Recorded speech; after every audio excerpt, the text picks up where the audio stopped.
David, that was amazing. What did we just see? That was the world premiere of the CODCasting feature in Call of Duty Black Ops 2 multiplayer, and that was Cargo in Team Deathmatch. Thanks, David. Hastro, tell us about some of the tools that we just saw. Sure. So you saw a few different elements in the CODCasting feature, and it just really allows us to get in and make a better viewing experience for the audience that's tuning into Call of Duty matches online, right? So you saw an element called the score panel, and that's the kind of the key element at the very top center of the screen. The score panel is just a way for us to give information quickly to the audience, the score, what team's in the lead, and how much time is left in the game. And then, of course, we saw the names up there. That's the nameplate. Yeah, the nameplate essentially is our way of giving the player a jersey and a number, right? A name on the back of the jersey. We're in a first-person POV in Call of Duty Black Ops 2, so we want to be able to identify the player and who you're watching, so that's what the nameplate does. Now, that's all great, but viewers really want to see the map. Tell us about the map. Yeah, the map overhead is a really important piece of information for the audience. So the audience wants to see where the teams are set up, where are they located on the map, where are the engagements about to occur. And also for the commentators, it's a great tool because the commentator can kind of switch players after a player dies and bring you right back into the action faster. Now, this is really exciting. It's almost like watching a TV show, picture in picture. Yeah, now the picture-in-picture mode is just really robust, a lot of features there, but essentially you're able to see what the kill streak is for each certain player. If a player is just on a tear, he's got 10 kills in a row, you'll be able to see that in the right-hand column. Also, we have an objective column, so any player who's playing an objective in real time, you're going to be able to see live when that player is playing an objective, and it's going to identify that that player is in fact on the objective.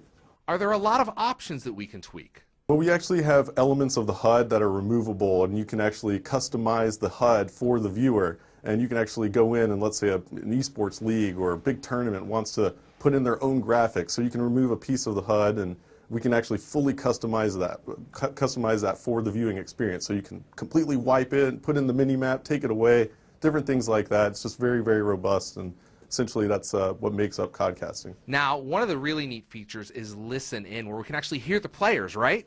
Yeah, the Listen In feature in CODCasting mode is actually my favorite feature. It really allows us to take the audience and put them into the huddle with the players. So you really get a sense for just how much their communication separates them from other teams in competitive play. The best professional teams in the world have top-notch communication, and it's crucial to them winning a game. So we get to feel what they're feeling, what they're strategizing, and just hear the overall just lingo between the players, and it's just really an exciting tool. It's just such a great deal of information that the audience is going to be empowered with now. In Black Ops 2, the commentators have all the right to make the viewing experience as customized to the viewer and the audience as possible. So, you know, for me personally as a commentator, I want to make the viewing experience as fun as possible for the audience, and I'm able to do that with CODCaster mode, but more importantly, I'm able to make sure that we don't miss those epic moments in the battles that may have gotten lost in the past. You know, these just crucial moments that change the face of the game, and what essentially determines outcomes of matches. We're able to make sure that we capture all of that. Thanks, Hastro. David, I want to talk to you about some of these features. What was it like implementing some of these features? Yeah, so there's really a couple of really key pillars to the entirety of the esports and competitive agenda for us. Black Ops 2 has a league play feature. This is a sport. It's how you make Call of Duty multiplayer a sport, and we actually use skill-based matchmaking to put players in the right brackets. Competition is fun at any level, pro players and average players alike. We also have to make it fun to watch, fun to spectate. That's what CODCasting does. So that's why that feature is so important, have that production around that sport. And then finally, we need a way to give that sport or broadcast it to the world, and we do that with a feature we call live streaming. You're now putting basically thousands of dollars of tools into the hands of the community. That's got to be really exciting. You're expecting to see a lot of great stuff out of them. Yes. Yeah, it's actually really important for us to put as many tools as we can. We really like to make sure that we give the player the ability to customize the experience, whether they're playing the game, whether they're watching the game. In fact, Larry, you can even go back through the theater feature later, pick up those games, and then CODcast them later. It's really cool. The team at Treyarch has got to be excited about the work that they've done around this. They've always really enjoyed the community, but this takes it to a different level. We're going to keep going. We're pretty engaged with the community all the time.